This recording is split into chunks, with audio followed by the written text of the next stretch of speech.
Naam, mtazamaji, serikali ya Tanzania imeanza kutetemeshwa na kuogopeshwa na maandamano ambayo kundi linalojiita Gen Z yameyapanga kuanzisha mnamo tarehe 9 Disemba.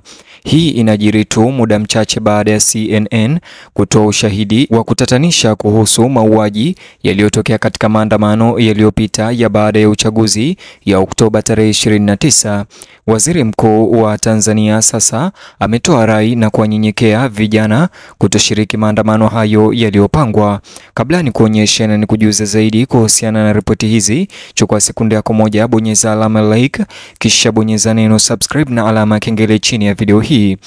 Hali ya kisiasa nchini Tanzania imezidi kuwa ya wasiwasi, huku maandamano yaliyopangwa ya tarehe 9 Disemba yakiendelea kutawala mazungumzo ya kitaifa na kusababisha maafisa wakuu serikalini kuingilia kati rufaa zao za dharura. Waziri Mkuu Daktari Mwigulu Nchemba akiwa katika ziara yake ya kikazi mkoani Singida amezungumzia hali ya wasiwasi iliyokuwa imeongezeka kwa kuwataka vijana kote nchini kuachana na kile alichoeleza kuwa ni wimbi hatari la ushawishi linalohusishwa na maandamano yaliyopangwa kufanyika tarehe 9 Disemba. Alionya kuwa hamasa hizo ambazo zimeshika kasi kwenye mitandao ya kijamii zinahatarisha kuyumbisha taifa katika wakati huu mgumu. Huku wasiwasi ukiongezeka kuhusu uwezekano wa maandamano ya tarehe 9 Disemba, Daktari Mwigulu ameeleza kuwa changamoto kubwa ni kuongezeka kwa shinikizo kwa vijana wadogo Tanzania kujiunga na vitendo ambavyo huenda wasivielewe kikamilifu. Alisisitiza kwamba vijana wengi wa Tanzania wanashawishiwa na mienendo ya mtandaoni inayoonyesha maandamano yaliyopangwa ya Disemba tarehe 9 kama msimamo wa kishujaa, bila kukiri hatari halisi inayohusishwa na makabiliano kama hayo. Vurugu na uharibifu wa mali ya umma pia ni mojawapo ya sababu alizozitoa za kutaka vijana wasijishirikishe na maandamano hayo. Waziri Mkuu alikariri kuwa Tanzania haiwezi kupoteza mwelekeo wakati taifa linaendelea na juhudi za kuleta maendeleo ya muda mrefu, hasa wakati maandamano yaliyopangwa kufanyika tarehe 9 Disemba yanaonekana yana lengo la kuvuruga amani kwa mara nyingine. Alisisitiza na kuwaomba na kuwarai vijana kuwa wanaoshinikiza maandamano haya sio wale watakaopata madhara iwapo machafuko yatazuka, wao wapo tu majumbani mwao na mitandaoni, akisisitiza kuwa mzigo huo utawaangukia raia wa kawaida walioko nje ambao pia jamii zao zitaweza kuathirika. Katika hotuba yake, Daktari Mwigulu alionya kuwa baadhi ya watu wanaofanya kazi nje ya Tanzania wanachangia na kuchochea pakubwa katika kuendeleza maandamano yaliyopangwa kufanyika tarehe 9 Disemba kupitia kampeni za mitandaoni, ilhali wao wenyewe hawatashiriki maandamano hayo. Aliwataja watendaji hao kuwa ni wapenda fursa wanaotumia nyakati za mvutano wa kitaifa kuzusha machafuko, licha kutoonyeshwa hatari ambayo vijana wa Kitanzania wangekumbana nayo ardhini wakati wa maandamano yaliyopangwa ya tarehe 9 Disemba. Serikali hata hivyo ilisema imekuwa ikifuatilia shughuli hizi za kidijitali kwa karibu na imetambua mifumo inayoonyesha majaribio yaliyoratibiwa ya kukuza kutoridhika na hasira kabla ya maandamano yaliyopangwa ya Disemba.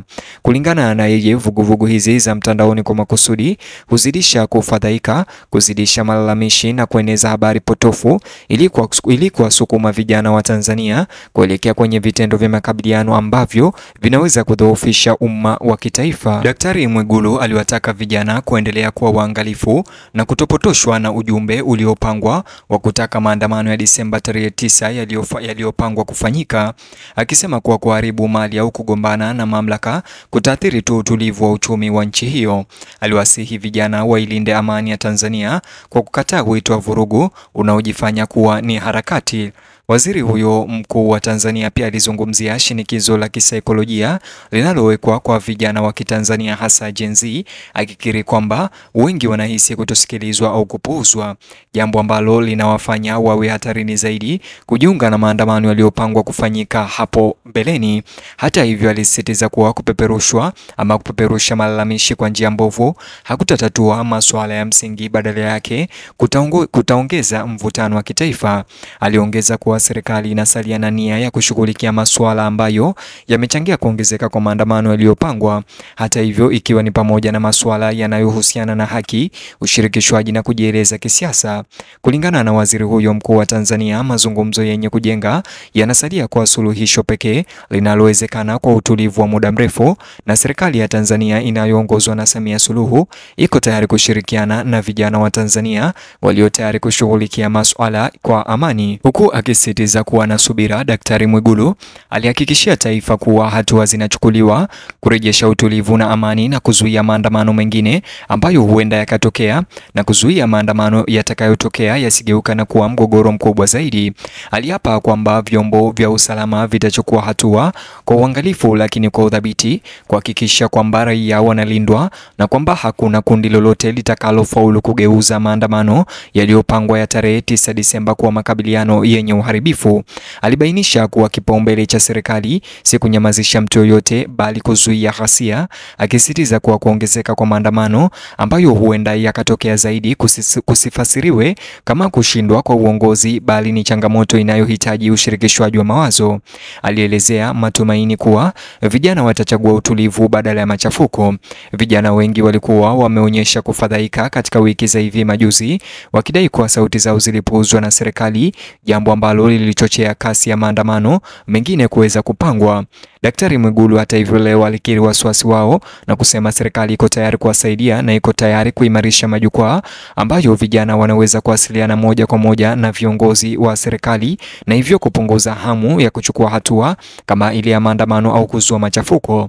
Alisisitiza kwa amani ya taifa si jambo la kuchukuliwa rahisi, hasa wakati maandamano yaliyopangwa ambayo wanaharakati pamoja na kundi linalojiita Gen Z wanasema yataandaliwa mnamo tarehe 9 Disemba. Waziri mkuu huyo pia aliwahutubia wazazi moja kwa moja akiwataka waelekeze vijana au watoto wao mbali na ushawishi wa wale wanaoonekana kusherehekea kuongezeka kwa maandamano yaliyopangwa kutoka kwa usalama wa nyumba zao au nchi za kigeni.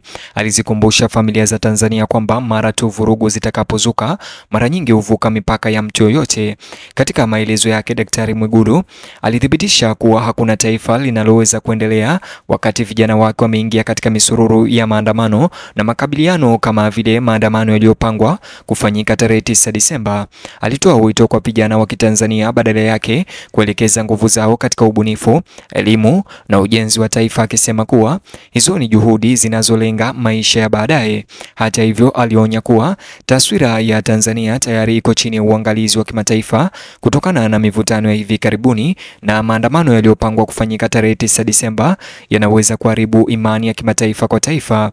Aliwataka wananchi kuepuka vitendo vinavyoweza kuhatarisha utalii, uwekezaji na utulivu wa kikanda, mambo ambayo yanategemewa kwa kiasi kikubwa mazingira ya amani Tanzania. Licha ya kuongezeka kwa kasi kwa maandamano yaliyopangwa Disemba tarehe 9, Daktari Mwigulu aliwahimiza Watanzania hasa vijana kuendelea kuwa na matumaini na kuamini kuwa serikali ya Tanzania itashughulikia matatizo yao kwa uwajibikaji. Hayo tu mtazamaji niliyokuandalia katika ripoti ama taarifa hizi.